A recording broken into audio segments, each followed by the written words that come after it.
सुलोचना लक्ष्मण जी की पुत्री कैसे हुई?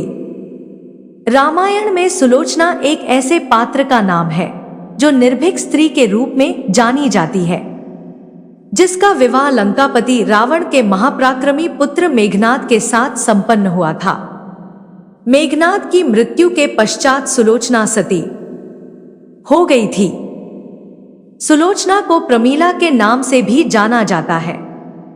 रामायण में सुलोचना का ज्यादा उल्लेख नहीं है। उसका मुख्य उल्लेख मेघनाद के अंतिम बार युद्ध में जाते समय व उसके वध के पश्चात मिलता है। जब मेघनाद तीसरी बार श्रीराम के भाई लक्ष्मण से युद्ध करने जा रहा था, तब वह अंतिम बार अपने माता पिता व सुलोचना से मिलने आया था। सुलोचना और लक्ष्मण जी के संबंध के विषय में कहा जाता है कि सुलोचना लक्ष्मण की पुत्री थी। अब सवाल उठता है कि सुलोचना लक्ष्मण जी की पुत्री कैसे हुई? रामायण एक पवित्र ग्रंथ ही नहीं, एक पवित्र सोच भी है, जिसके हर एक अध्याय और पात्र महत्वपूर्ण है, जिसको पढ़ने से मन को शांति मिलती है, संबंधों में जुड़ी पवित्रता का अनुसरण होता है। रामायण के प्रमुख पात्रों में देवी सुलोचना का जिक्र भी आता है। उसका विवाह लंका के राजा रावण के पुत्र मेघनाद के साथ हुआ था। मेघनाद काव्य में मेघनाद की पत्नी का नाम प्रमीला बताया गया है। चूंकि मेघनाद का एक ही विवाह हुआ था, इसलिए यह माना गया कि सुलोचना का ही एक अन्य नाम प्रमीला है। सुलोचना नाम का अर्थ होता है जिसके नयन सुंदर हो। सुलोचना एक आकर्षित नेत्रों वाली स्त्री थी। सुलोचना के जन्म के विषय में कथा आती है कि एक बार माता पार्वती ने भगवान शिव के अंग प्रत्यंगों को विभूति के बाद सर्पों से सजाया था। भगवान शिव के प्रत्येक अंग में इतने सर्प लपेट दिए कि अंत में एक सर्प भगवान शिव के हाथ का कंगन बनाकर पहनाने के लिए कम पड़ गया था। तब माता पार्वती जी ने शेष जी को बुलाकर उन्हें शिव जी के हाथ में कसकर लपेट दिया। पार्वती जी ने इतनी कस के लपेटा कि शेष जी उस दर्द को सहन न कर सके और उनके नेत्रों से 2 बूंद अश्रु गिर पड़े। उन अश्रु बिंदुओं से 2 कन्याएं उत्पन्न हो गई। शेष जी के दाहिने आंख से गिरे हुए अश्रु से सुलोचना और बाएं आंख के अश्रु से सुन्यना की उत्पत्ति हुई थी।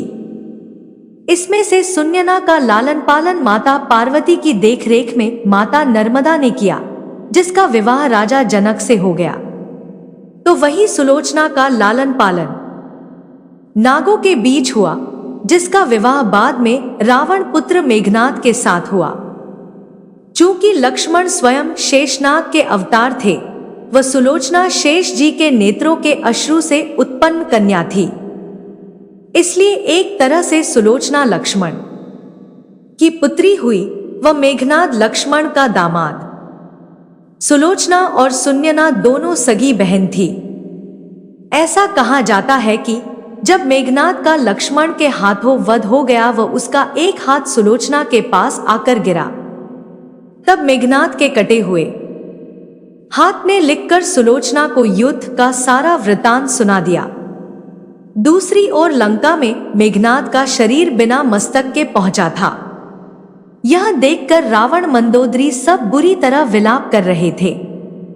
सुलोचना ने अपने ससुर रावण से जाकर कहा कि वह अपने पति के शरीर के साथ सती होना चाहती है, लेकिन बिना मस्तक के वह सती नहीं हो सकती।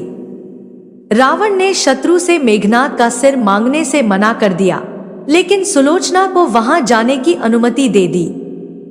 इसके बाद सुलोचना अकेली श्रीराम के पास गई व उनसे अपने पति का मस्तक मांगा। यह देखकर वानर राज सुग्रीव को आश्चर्य हुआ कि सुलोचना को कैसे पता चला कि मेघनाद का मस्तक उनके पास है। यह सुनकर सुलोचना ने अपने पति के कटे हुए हाथ के द्वारा स्वयं को सारा वृतांत सुनाने की बात कही। यह सुनकर सुग्रीव ने सुलोचना से कहा कि यदि उसके अंदर इतनी ही शक्ति है, तो वह मेघनाद के कटे हुए सिर को हंसाकर दिखाए। इसके बाद सुलोचना के कहने पर मेघनाद का कटा हुआ सिर सबके बीच जोर जोर से हंसने लगा। ऐसा कहा जाता है कि रामादल में मेघनाद का सिर जब हंसा था तो यही सुनकर कि सुलोचना ने कहा था कि यदि आपने पहले बताया होता तो मैं अपने पिता शेष को बुला लेती और वे युद्ध में आपकी सहायता करते। मेघनाद का सिर यही बात सुनकर यह कहते हुए हंस पड़ा कि सुलोचना, तुम यही तो नहीं जानती कि तेरे पिताजी ने ही अर्थात लक्ष्मण ने ही हमें मारा है, फिर तुम बुलाती किसे? ये लक्ष्मण ही तो शेष है। हे सुलोचना, इन्हीं ने हमें मारकर तुझे विधवा किया है। सुलोचना लक्ष्मण को देखकर स्तब्ध रह जाती है कि एक पिता ने ही पुत्री का सिंदूर मिटा दिया। लेकिन इस परिस्थिति में श्री लक्ष्मण करते भी क्या? नियति से बढ़कर कुछ नहीं होता और जो नियति ने लिखा उसे कोई बदल भी नहीं सकता।